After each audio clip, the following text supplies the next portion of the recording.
How to edit caption in Capcut. Hi guys, welcome back to another episode. In this video, I'm going to show you the ways to edit caption in Capcut.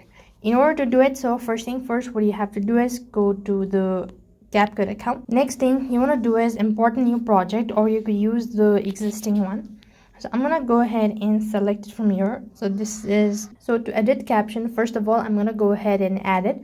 So I'm going to press this video, and at the bottom, so here you could see text. You could go and click on auto caption. Once you do it, you could go and click on generate. This is going to generate the auto caption. And to edit this, or to change the fonts, or if you want to change the style, all that, you could go to the style and you could click on edit caption.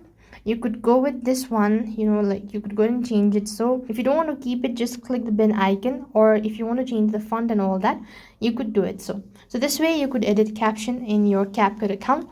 That's all for this video. I hope the video was helpful. Make sure to like, share and subscribe to our channel. Thank you for watching. See you in our next video.